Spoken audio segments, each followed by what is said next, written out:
Okay, Mark Holder, we're back talking to you again, mate. Thanks very much for agreeing to do it. We're on the Zoom today, obviously. Got a few questions. Various people have sort of put to me, and some of I put to my. I'm curious about myself. So, can we just run through a few questions and see if you can educate us punters? Well, I'm not sure I'll be able to educate you, Si, but I might be able to answer the questions. Well, okay. So, first of all, the difference between betting and being a pundit. You told me that you think you have a much easier job. Can you explain what you mean by that? Yeah, I think pundits for sort of RTV and Sky, and indeed tipsters in the paper, I think they've got quite a hard job because, well, particularly pundits, because they've got to look at a lot of races every day and sound like an expert on all of them, for Sky and Racing TV. And tipsters in the paper, particularly the Racing Post, have got to come up with things on a daily basis or on the day that they're doing a column.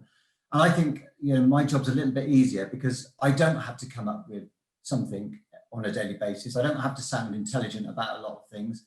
I only need to know a lot about a few things. So I spoke to someone recently. I said, if they, I'd be pretty awful to have on telly because I don't know much about a lot.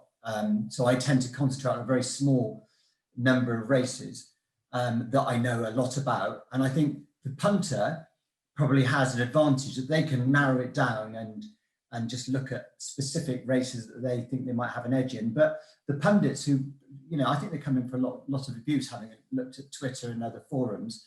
And I think most of it is unfair and unwarranted because they're looking at a lot of races and having to give, an opinion about a lot of things. So I think they've got, a hard job. Plus, I don't have to travel anywhere on a daily basis. A lot of these pundits are having to go off to race courses, 2 hours traveling there, 2 hours traveling back. So I think they probably they probably get an unfair press. And I think it's a little bit easier in my position where, I don't want to have a bet, I don't have to have a bet. And if I don't want to have an opinion, I don't have to have an opinion. Okay, now there's another thing, rain. You said about rain, does rain actually make horses run slower? Yeah. So it's like a lot of things in racing that once it's said a few times, then it becomes sort of taken as fact, and then it gets regurgitated down the years and it never ever gets changed. And it's one of those things. So I have heard a lot of people saying that rain makes the ground easier to get through. Well, if something's easier to do, you're going to do it quicker. And I've timed races sectionally for 23 years, and there's never been a time where horses have run quicker when it's rained. Of course, the texture of the ground might change. So, I don't want to talk about sticky ground because I'm not sure that exists, but the texture changes, but it's slower. It's always harder. There's never been an occasion, and I don't think there ever will be, where rain has actually made the test for the horse easier. Okay, but so I assume people think, if it's really clawing mud and then the rain sort of saturates it a bit, it becomes easier. So you're saying that the time doesn't back up that theory? Well, no, because the ground isn't bottomless, is it? So when rain falls onto ground, it goes further in.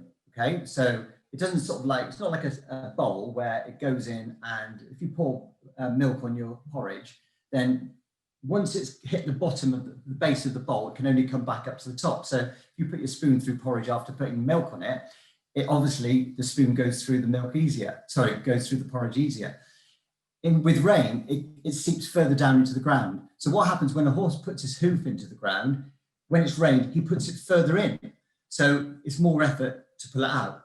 Got to go further in, and it has to come further out, which is why it's slower. So I tweeted on this.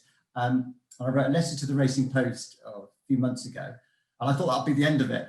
And yet I still hear probably 2 or 3 times a week, people, jockeys, trainers, pundits saying, the ground will make it, the race, the rain will make the ground easier to get through. And every time it happens, Steve Jones points it out to me, and he knows it's one of my bugbears. Good old Steve. Further to your form, so you're talking about you time races for 23 years there. Is there a green light in your form study that pinpoints a horse as potentially exceptional, be it, you know, speed figure, weight carrying performance, or anything else? Is there anything where you, even if it's at a low key meeting, you know, an unfashionable track, is there something where you go, blimey?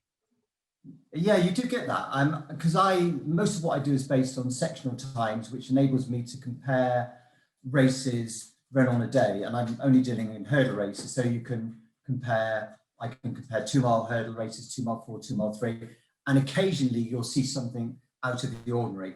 If you see it at a big meeting, it tends to be well publicized and, you know, well accepted by people who are watching.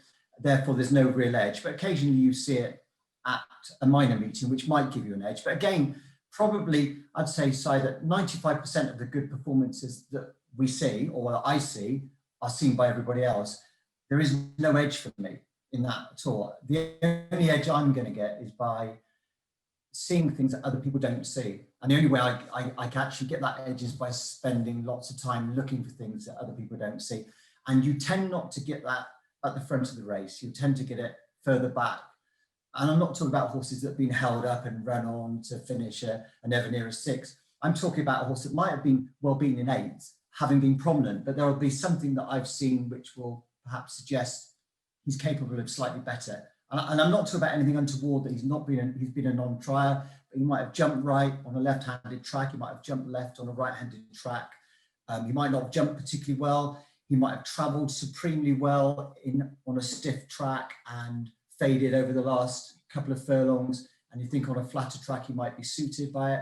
It might be the way he gallops that suggests easier ground might be better for him, or faster ground might be better for him. So there's lots of things.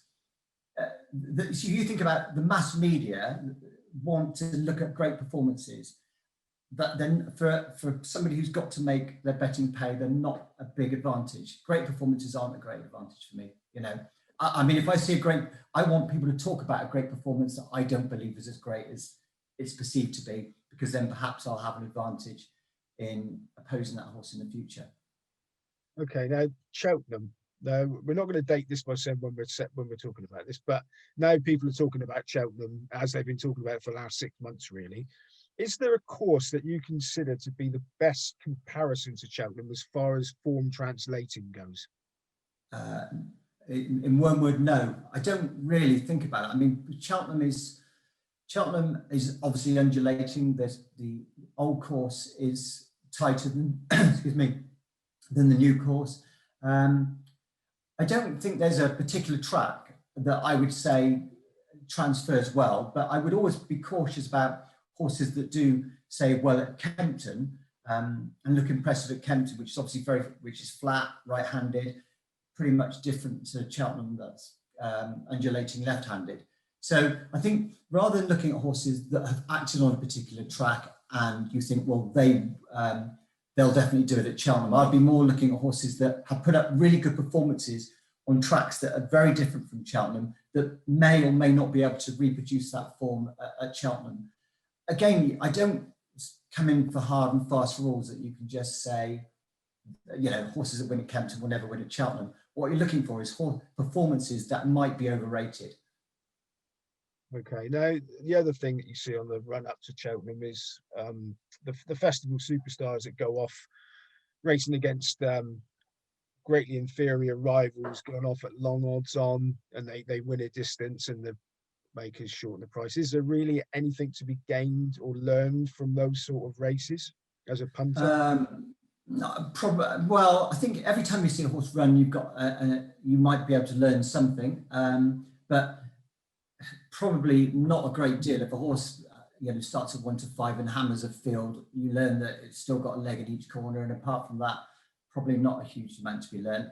And I guess if it's closer to Cheltenham, you might be able to see that, you can see its well-being. So they've actually taken it out on the course and it's jumped correctly. But I don't think there's necessarily a lot to be learned about an ability about a horse. So if you get a good example, so far this year, we've seen a horse called Zanahiyr. You might have seen he's favourite for the Triumph Hurdle. So he's run 3 times. And he ran at Balham Road on his debut and he ran okay. And then he ran at Ferry House, which was absolutely outstanding. Best performance I've seen from a juvenile hurdler for many a year. And then he ran at Leopardstown over Christmas in a very slowly run race. Now, if you took out the Fairy House performance, so we've only seen him on his debut and then we've seen him at Leopardstown, I would not have a clue as to that horse's ability, because we've only seen him win races, in either relatively slowly run races or particularly slowly run race at Leopardstown. So those races can't really tell you much about a horse's what they're capable of as an optimum. So you can see horses, what they're capable of as a minimum when they go around Leopardstown, they jump 8 or 9 hurdles and they win comfortably. So he jumps well, he's got a turn of foot, he showed that by winning that race well after the last of such a slow pace. But to really find out how good a horse is, you need him to run in a decent, in a fast run race or a well run race, because until they do that, it's very hard to ascertain exactly how good he is. And what you'll find, Si, and in all levels of racing, not just top level of racing, what I've noticed is that horses, when they win impressively in slowly run races or races that aren't run at a good gallop, people automatically assume that they are going to be able to achieve much better. Now, some of them can, but some of them can't. And in the main, unless a horse has shown a really good time performance, I'm normally keen to oppose them at a short price because they've still got to prove it. What I'm looking for, and I think most punters are better off looking for, is actual solid form. That really stands up and is worth so much more overall. Okay, now, finally, I mean, you're a person that makes your living from professional punting. So the focus is all on Cheltenham for most people, National Anthem fans, or it seems, at least the media. Is Cheltenham a massive part of your annual income? Well, all depends how good it is. So this year was because, or last year, sorry, 2020 was good because I had a very good week at Cheltenham. I don't, for me, it's another week. The bets are easier to get on. There probably are sometimes, like last year in the Supreme Novice Hurdle, William Hill offered first each way, I think it might have been a quarter or 50 odds, first 7. Now, of all the place terms you could have had in 2020, that was absolutely outstanding. And so I spent probably from the Thursday to the Tuesday of that week, the previous week, getting on for the Supreme Novice Hurdle. The terms were outstanding. So if you get concessions like that, and hopefully they'll offer them again next year, then it is a massive week. But, if I back a 20 to 1 winner at Newton Abbot, it's going to, return me pretty much the same as a 20 to 1 winner at Cheltenham. So I don't overly worry about it, because if you spend too much time worrying about it, then it might detract from the other 51 weeks of the year for me.